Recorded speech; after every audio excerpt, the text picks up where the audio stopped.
You know how we all have that one friend we go to with all our financial questions?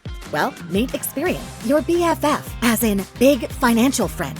Experian is going to be your go-to app when it comes to taking control of your finances. Just download the Experian app and get started for free.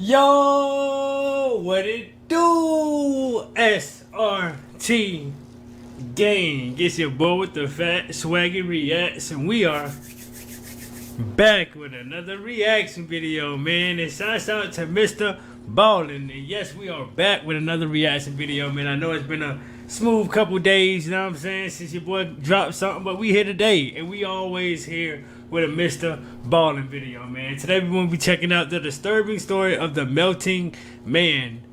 On like distressing images, bruh. So again, if you guys got weak stomachs, bruh, might want to click out the video. But 9 out of 10, like, y'all here for all those type of joints, bruh. So like, share, comment, subscribe, gang. Hit that like button on the way out.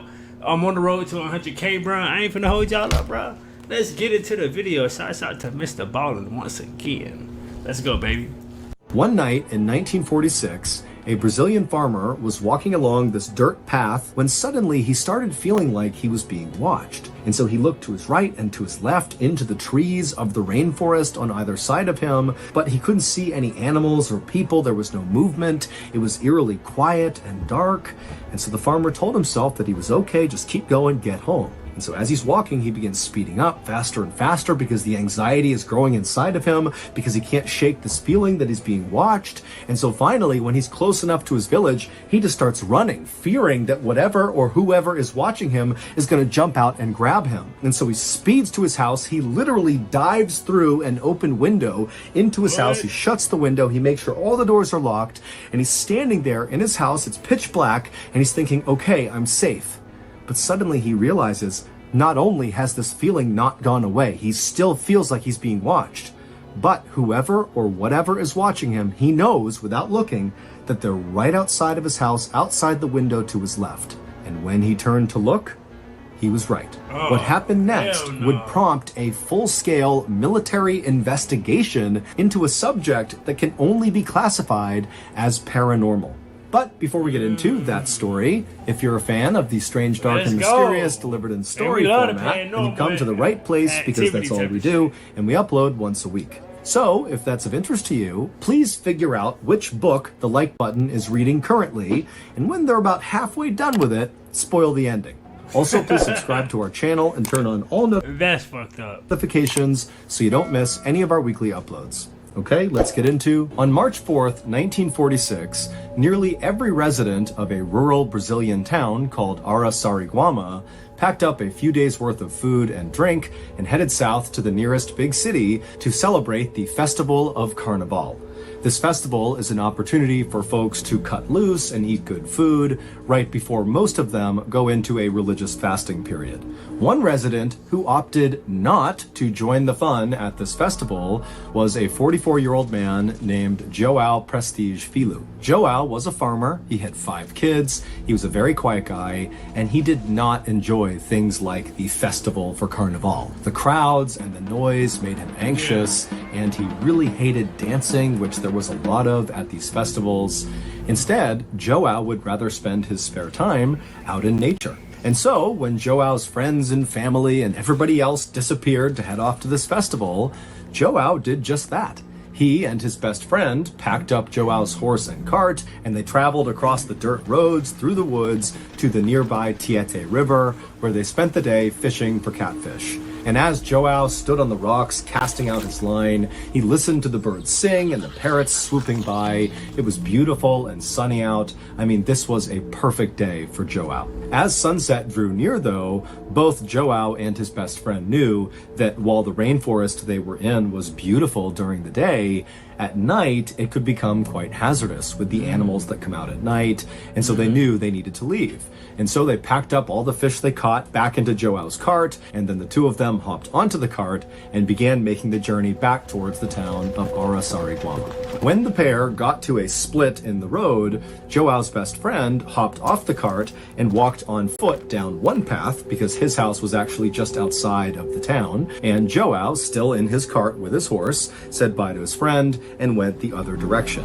Now, by this point, the sun had completely set, and so it was totally dark out as Joao is going down this dirt road in the final stretch towards his town. At this time, in 1946, Araçariguama was a beautiful place, but by no means a modern place. They had no running water, no electricity, there was no sewage, no paved roads, no access to main roads, and nobody had a telephone. It was basically like this little patch of civilization with about 100 people living there. There was a church in the middle of the town and a couple of small huts that kind of sat around it. And Joao and his family lived. How did they even eat or anything? How did they get food? Like, what, they eat the animals out there, motherfucker, or something? Like, damn, they didn't have nothing, bro. In one of those. There were like 100 people living there, like huts. Joao usually loved walking along or traveling along this particular stretch of dirt road, especially at night, like he was doing right now. He really enjoyed looking up at the stars and listening to the animals off in the forest that he couldn't see. But this night, Joao just had a bad feeling as he was making this final approach towards his town. Now remember, there's almost no one in the town. They're all at this festival, so it's kind of like a ghost town in the middle of a forest. But Joao, as he's going down this dirt road and he can see the church up ahead, he's a couple hundred feet away, he began getting this very unnerving sense that he was being watched. And so Joao, as he's in his cart, began looking into the trees and all around him, wondering if maybe an animal or a person was nearby, but there was no one. Looking for a part-time job? Earn up to $5,070. Finally, Joao actually reached the church and he could see his little house, and he could also see that his wife, who was at the festival, had opened up one of the windows just slightly so he could open it up the rest of the way and crawl into the house when he was back from fishing, because she had locked the doors when she left. And so by this point, Joao was trying to be very calm and collected despite the stress of feeling like he's being watched. But when he saw that window and he saw how close he was to his house, he basically just had the horse sprint the rest of the way to his home. He just wanted to get off the streets. And so finally, Joao, he reaches his house, he crawls in through the window, he shuts it behind him, and immediately Joao expected to feel totally relieved that he was now behind locked and closed doors and windows. He was safe. But despite being inside of his home, he still had this sense that there was someone or something around him that was watching him. Joao, like many other residents of this village, was fairly superstitious. There was an old abandoned mine that was near the town, and Joao and his peers had grown up hearing stories about some monster that lived in the mine that would come out at night and roam the forest. And older people in this village would talk about this ancient serpent called Boitata that would come out at night, and it would appear in a burst of fire. Bro, I do not. Y'all know from this shit, bro, I do not fuck with no snakes, bro. Like, oh my lord, bro. Like, nigga. And so Joao, he's thinking about the mine and these demons and ghosts that roam in the forest, and he's all alone because everyone's at this festival, and he doesn't feel safe inside of his house, and so he's really starting to panic. And it's at this moment that he suddenly feels this sense that whatever or whoever has been watching him is right out his window to his left. And so Joao, as he's turning to look out the window, he's anticipating seeing a person out there, or maybe a jaguar or some other animal that's followed him from the rainforest. But when Joao turns and looks out the window into the dark night, What he sees right outside of his property was so terrifying that for a second, Joao couldn't even breathe. And he just stood there staring at this thing, and then he tried to put his hands up to protect himself, but it was already too late. Bro, like, what the fuck? What the hell is in this room with this nigga, bro? Like, bro, like, what do y'all think it is, bro? Like, again, bro, like, this is a population of only like 100 people, bro. So, what the hell? Terrifying that for a second, Joao couldn't even breathe. And he just stood there staring at this thing, and then he tried to put his hands up to protect himself, but it was already too late.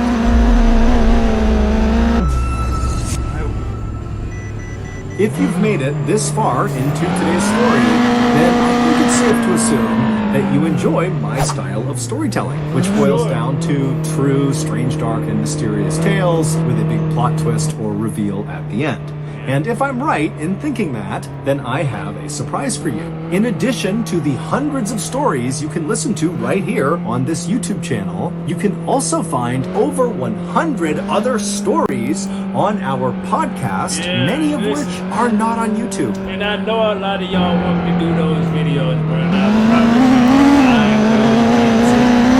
I promise y'all, bro. It's just a matter of, like, I just need y'all to just constantly keep pushing me to do the podcast videos, man, because I really need to do this. I need you guys to get this video to 300 likes and then just comment, like podcast, anything, like just force me on the podcast. I really want to do it. They got a lot of episodes that we can do too, y'all. For real. They are exclusive to the podcast. The podcast is called the Mr. Ballin Podcast, and on Mondays we put out those brand new exclusive podcast stories, and on Thursdays we put out the remastered audio of our best YouTube videos. Go listen to all 100 plus Mr. Ballin Podcast episodes available exclusively on Amazon Music with your Prime membership. If you're not a Prime member, you can still listen to the Mr. Ballin Podcast by subscribing to Amazon Music Unlimited in the Amazon Music app. Download the app today. Okay, back to the story. Let's go. Boy. Minutes later, Joao would come stumbling out of his front door, out into the dark night. He's got a big blanket wrapped around him, and he was just screaming incoherently. And as he screamed all this nonsense, he began running in this kind of zigzag pattern with no clear destination in mind. It was just like this mindless running all through the village. And as he's running, he's got no shoes on, and he's stepping on sharp rocks and glass and trash. He's cutting his feet up horribly, but he doesn't seem to even notice. And so as he's doing this, he's causing this huge scene, but everybody's gone. It's a ghost town. It's just him in this abandoned village in the middle of a rainforest in Brazil. But eventually, Joao kind of calmed himself down and ran to his sister's house, Marie, because he noticed there was a lamp on inside of her house, and he was hoping that maybe she too had stayed back from the festival. And it would turn out Marie had not gone to the festival. She too did not really like the gatherings, and so she wasn't. And so Marie was in her kitchen when she began hearing outside this horrible screaming sound, almost guttural sounds coming from someone or some animal. And then before she could even figure out what it was, she heard this loud thud against the door. Marie was terrified, and she ran to her front window to look out and see what it was that had just collided with the door. And what she saw made no sense. It was her brother, Joao, but he was wrapped in that big blanket, his feet were all bloody, and he was screaming at the top of his lungs, but he wasn't saying anything. He was just kind of babbling. And so Marie was about to run over and open the door for her brother. But right before she did, as she was looking out the window, Joao turned and looked at her, and when he did, she screamed because his eyes looked so alien. They were wide and totally unfocused. And she thought, that can't be my brother. What's wrong with him? But she would go over and open the door, because after all, it is her brother. So she opens the door, Joao kind of falls into the room, and began writhing around on the ground, continuing this scream he was emitting that didn't even seem human. And the whole time, Marie is trying to ask him, what's wrong? What's going on here? She's scanning him, and besides the cuts all over his feet, he didn't appear to have other injuries. And so eventually, Marie just knelt down, and she was about to grab Joao and try to kind of stop him from moving around, to just look at him and try to have a conversation with him. But before she grabbed him, Joao rolled over and his lips opened up, exposing his teeth. And he kind of grimaced at her with those wild, unfocused eyes. And again, Marie just kind of backed up in horror. Who is this? What's happened to my brother? And as Marie stood up to get away from Joao, Joao, still with that sickening grin with his teeth exposed, had this kind of low hiss come out of his mouth. And so Marie, thinking he was trying to talk, she leaned in, and through this hiss, she heard him repeating, "It burns, it burns." And so Marie, thinking her brother must have been burned, instinctively began removing the blanket and pulling his clothes off to find the source of this burn on her brother. But besides the cuts all over his feet, as she's looking at his body, his skin looked totally normal. He looked completely... So what is he burning from the inside or something, bro? Like what is going on right now? What type of ritual is going, what the hell, bro? I'm like so confused. Unhurt. And so Marie turned up to look at Joao's face again to ask him more questions in hopes maybe he could tell her something. And it was at that moment she noticed that even though he didn't seem to have any other injuries, his complexion on his face was now starting to change. Now, Joao's cheeks had turned this kind of dark purple and almost looked like they were starting to swell. And so at this... Bro, bro, I think he's... Bro, is he burning from the inside of his body? Bro, that is what has to be going on, bro. Like, this is crazy, bro. Wait, what?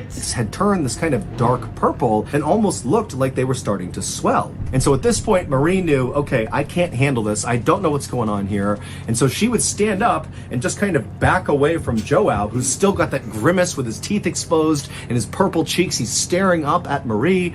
And Marie, she finally backs out and she goes out the front door and she begins running to the other side of town. Marie knew that there were two other men who had stayed home from this festival. It was the town sheriff and the town doctor, whose name was Arasi Gumiji. And those two men lived close together on the other side of town. And when Marie arrived in front of their homes and began pounding on their doors and yelling for help, the two men quickly came outside, at which point Marie tried to explain what was happening to her brother, but she didn't really have the words, and so she just said, "He needs your help." And so the two men just went with Marie, and they ran back across town to Marie's house, where Joao was still on the ground, writhing in pain when they went inside. Marie had only been gone for a couple of minutes, but by now it wasn't just Joao's cheeks that had turned that purplish color. His chest and arms were also turning purple. At this point, the sheriff leaned over Joao and began asking him some questions, and Joao, he was obviously in horrible pain from something, but by this point he had calmed down enough to where he was speaking a little bit more. But what he was saying made no sense. He told the sheriff that he had been followed home and then he got burned. And when the sheriff asked him, "Who burned you?" all Joao could say was, "No one is to blame." At this point, the sheriff left Marie's house and jogged over to Joao's house to look for some sign of how he got burned. But when he got there, the house was completely unburned. Everything was exactly as it should have been. There was no scorch marks. There was not even a lit candle anywhere. So there was no clues as to what happened to Joao. By the time the sheriff got back to Marie's, it had been about 45 minutes from when Joao first got hurt. And now, whatever was happening to his body that was turning him purple appeared to be getting much worse. Joao's skin all over his face and his chest and his arms was now not only a very dark purple, but his skin was starting to blister and pop. In fact, there was one area on his arm that had bubbled up so much that when it burst, you could actually see the bone in his arm. It was almost like Joao had been boiled in water, like the way you would boil meat on a bone until the meat was tender enough that it fell off the bone. It was like that was happening to Joao. And so as Joao's flesh just sort of began cooking off of him, the town doctor, Arasi, said, "We have to get him to a hospital right now." But because the roads were not paved and it was dangerous traveling at night, they knew they couldn't get him to the big city hospital. They would have to take him to a local hospital. And so the sheriff, who had a truck, said, "Let's just put him in the truck and I will drive him there. Right, and so bro, we gotta Arasi, get him the there, sheriff, bro. and You gotta Marie, get him they there. got a new sheet, they wrapped up Joao inside of it, and they brought him outside, they put him in the sheriff's truck, and they began driving towards the hospital. Arasi stayed in the back with Joao as they made this drive, and every time the truck went over a bump, Joao would let out a cry of pain, and Arasi would look over and he would literally see these bumps were causing his skin to kind of fall off of his body. When they finally arrived at the local hospital, the staff there pulled Joao inside, they put him in a private room, put him on a bed, and they had no idea how to treat him. It was like his injuries looked nothing like they had ever seen. They didn't even know where to begin, and they kind of assumed that Joao would not survive whatever was Bro, he happening to can't, him. bro, there's no And so way. the first thing they did is How is he already, like, bro, his skin is literally bubbling, bro. Like, what the fuck is going on, bro? assumed that Joao would not survive whatever was happening to him. And so the first thing they did is just pumped him full of painkillers. And while these painkillers didn't actually do anything to stop basically Joao's body from decomposing while he was still alive, they did at least allow Joao to stop feeling this horrible pain of his flesh falling off of him. And so Joao finally just kind of sunk back in his bed, and the sight of him must have just been horrific. He literally had huge chunks of his flesh just missing. I mean, literally parts of his Bro, can you just imagine how the people in the hospital are just sitting here watching this shit, bro? This man is literally like his skin is skeleton were exposed to the naked eye. After the doctors had gotten Joao as stable as they could get him, Arasi, the local town doctor, sat down next to Joao and just began asking him questions. And for the first time, Joao was able to talk somewhat normally because he was on such a high dose of painkillers. And so Arasi began asking Joao to go over everything that happened from the time he left fishing for catfish until he arrived at his house and got burned. This is roughly what Joao told Arasi. He said on his walk home from fishing, he started getting that feeling that he was being watched, and it got more and more intense as he got into town, until finally he basically sprinted the rest of the way to his house, practically dove through that open window, shut it behind him, and expected to feel relief being in his own home again. But he didn't. The feeling only intensified that he was being watched.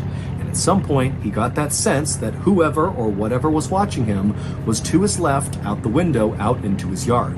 And when Joao turned to look, what he saw standing outside was this dark figure kind of hovering over the ground, and it was staring right at Joao. And before Joao could even put his hands up to protect himself from whatever or whoever this was, this figure shot this bright ray of light directly into Joao's home through that window, which hit Joao in the chest and the face. And immediately Joao was blinded and confused by this light, and then it really started to burn. He believed he was on fire, which is why he grabbed that blanket and wrapped. And like, wasn't that like, I don't know, like, you know that image of that snake thing that we saw earlier, bro? Could you possibly think that was it, bro? Like, I don't know, bro. This is like crazy, bro. Like, I don't. To burn. He believed he was on fire, which is why he grabbed that blanket and wrapped it around himself. He was trying to put out a non-existent fire, and that's when he stumbled outside and kind of zigged and zagged, kind of half trying to put this fire out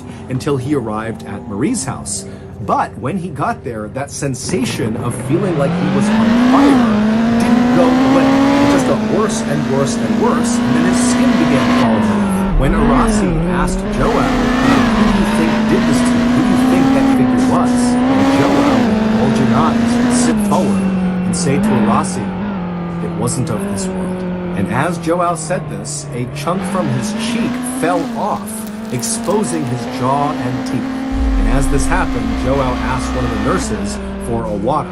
And so Arasi is sitting there having heard this story as Joao, who's all hopped up on painkillers, is grabbing this water and drinking, and Arasi is watching the water dribble out of the hole now on the side of Joao's face. About 4 hours later, Joao would pass away from his injuries. There has never been any official explanation for what actually